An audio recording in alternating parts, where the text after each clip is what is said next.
আপনারা আপনারা কারা? আমি আকাশ, আপনাদের বাড়ির নতুন ভাড়াটি আমরা। ও আচ্ছা, আপনারা চলে আসছেন। আচ্ছা ঠিক আছে, ভিতরে এসে বসুন, আমি বাবাকে ডেকে দিচ্ছি। হ্যাঁ জি আঙ্কেল। বাবা, তুমি তো বলেছিলে ওনার বউ নাও থাকতে পারে, কিন্তু দেখো ওনার কত সুন্দর একটা বউ আছে। মাশাআল্লাহ, ভাবি কিন্তু অনেক সুন্দর, আমার অনেক পছন্দ হয়েছে। বৌমা, তোমার নাম কি? আন্টি আসলে হয়েছে কি, ও তো বোবা, কথা বলতে পারে না, আর শুধু কানে শুনে কিন্তু কোনো কথা বলতে পারে না। না ভাবি, কোনো সমস্যা নেই, আমি আছি তো, আমি আর তুমি অনেক গল্প করবো। তুই এত রাতে এই শাড়ি নিয়ে কই যেতেছিস? আরে ঋতু সাথে গেছে, আমি শাড়ি পরবো করে আমি সাথে যাবো, ঋতুর সাথে আড্ডা দিবি। কি করবি? ঋতুর সাথে আড্ডা দিবি মানে? ওর সাথে কথা বলবো আমি, তুই কেন যাবি? বুঝলি, সেই আড্ডা দিতে যাবো, গল্প করতে যাবো। আরে ভাইয়া আপনি?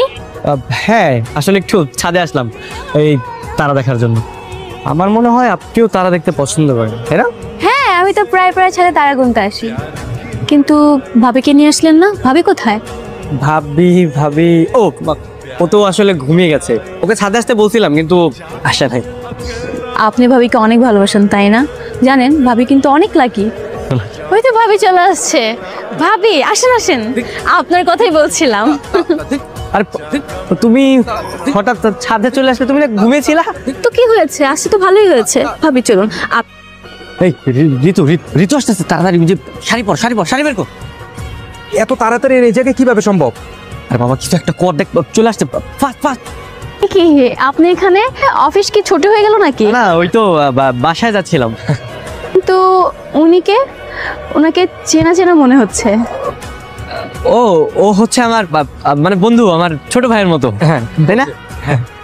হাই, কিন্তু উনি তো একদম দেখতে ভাবির মতো। হ্যাঁ ভাবির মতো হবে না কেন, ও তো আমার বউয়ের ছোট ভাই, মানে আমারও ছোট ভাই। কি বলিস? হ্যাঁ ও আচ্ছা, তার মানে আপনার শালা। তাই তো আমি বলি যে ভাবির সাথে আমার ফেস এত মিল কেন, প্রায় সিমিলার। ভাবি আপনি সব কি করছেন? নিজের স্বামীকে কেউ ওইভাবে মারে? ঋতু আমার বাঁচাও, আমার মায়েরা পালাইবো। ভাবি আপনাকে অনেক ভদ্র মনে করেছিলাম, নিজের স্বামীকে কেউ ওইভাবে মারতে পারে? ওরে আমি অনেক ভালোবাসছি, ও প্রতি রাতে আমার এইভাবে মারে, মানে ভালোবাসার ঋণ পরিশোধ করতেছে আমার। আল্লাহ আমার উঠায় না, আমি আর বাঁচতে চাই না। ভাবি আপনি যদি ওনার সাথে ভালোভাবে থাকতে নাই পারেন তাহলে নিজেকে পাল্টান, আর যদি তাও না পারেন তাহলে এভাবে মারধর না করে বাপের বাড়িতে চলে যেতে পারেন। হ্যাঁ তুমি বাপের বাড়িতে চলে যাও, আমার থেকে দূরে থাকলে তো আমি একটু শান্তিতে থাকতে পারি। আমি একটু মুক্তি চাই, বুঝছো?